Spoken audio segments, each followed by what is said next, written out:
nine, eight, seven, six, five, four, three, two, one. Assalamualaikum warahmatullahi wabarakatuh. Perkenalkan, nama saya Putri Kaila Herdiana dari kelas RA3, NIM 862062304140. Di sini saya akan memenuhi tugas ujian akhir semester mata kuliah Psikologi Pendidikan dengan dosen pengampu Ibu Maulina Rahayu MPD. Saya akan menjelaskan materi tentang teori-teori dalam belajar. Yang pertama yaitu latar belakang. Belajar merupakan suatu proses usaha sadar yang dilakukan oleh individu atau suatu perubahan dari tidak tahu menjadi tahu, dari tidak memiliki sikap menjadi bersikap benar, dan tidak terampil menjadi terampil melakukan sesuatu.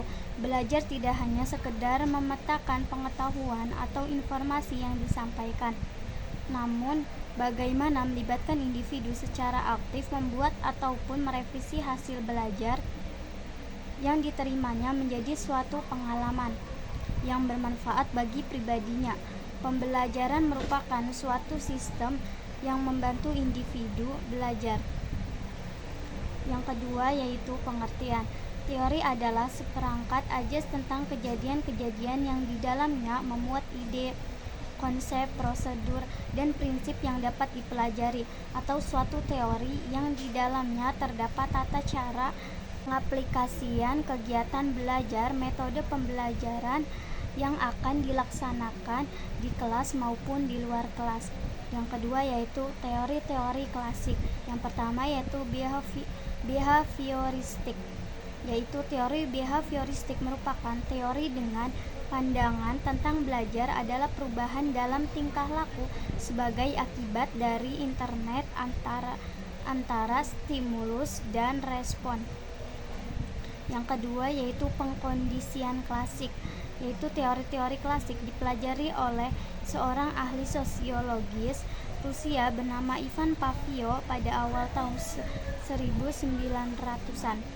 Untuk menghasilkan teori ini, Ivan Pavlov melakukan suatu eksperimen secara sistematis dan saintifik dengan tujuan mengkaji bagaimana pembelajaran berlaku pada suatu organisme. Yang kedua yaitu Gestalt. Gestalt adalah sebuah teori yang menjelaskan proses persepsi melalui pengorganisasian komponen-komponen sensasi yang memiliki hubungan, pola, ataupun kemiripan menjadi kesatuan. Selanjutnya yaitu teori-teori belajar proses. Yang pertama yaitu teori Skinner. Teori Skinner disebut juga dengan teori pengkondisian operan. Pelopor teori ini adalah B.F. Skinner. Inti dari teori adalah di mana konsekuensi perilaku akan menyebabkan perubahan dalam probabilitas perilaku itu akan terjadi.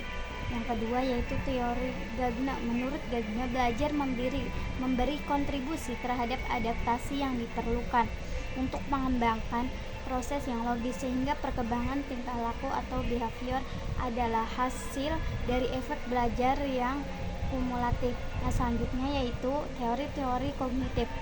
Yang pertama, pemrosesan konfirmasi. Teori ini menjelaskan bagaimana seseorang memperoleh sejumlah informasi dan dapat diingat dalam waktu yang cukup lama. Oleh karena itu, perlu menerapkan suatu strategi belajar tertentu yang dapat memudahkan semua informasi diproses di dalam otak melalui beberapa indera. Yang kedua yaitu metakognisi. Metakognisi adalah suatu kemampuan individu berdiri di luar kepalanya dan berusaha merenungkan cara dia berpikir atau merenungkan proses kognitif yang dilakukan. Dan yang terakhir yaitu kesimpulan. Teori belajar adalah suatu teori yang di dalamnya terdapat tata cara pengaplikasian kegiatan belajar mengajar antara guru dan siswa, perancangan metode pembelajaran yang akan dilakukan di kelas maupun di luar kelas. Namun, teori belajar ini tidaklah semudah yang dikira. Dalam prosesnya, Teori belajar ini membutuhkan berbagai sumber sarana yang dapat menunjang, seperti lingkungan siswa, kondisi psikologi siswa, perbedaan tingkat kecerdasan siswa. Baiklah, hanya sekian yang dapat saya sampaikan. Kurang dan lebihnya mohon maaf. Wassalamualaikum warahmatullahi wabarakatuh. Audio Jungle.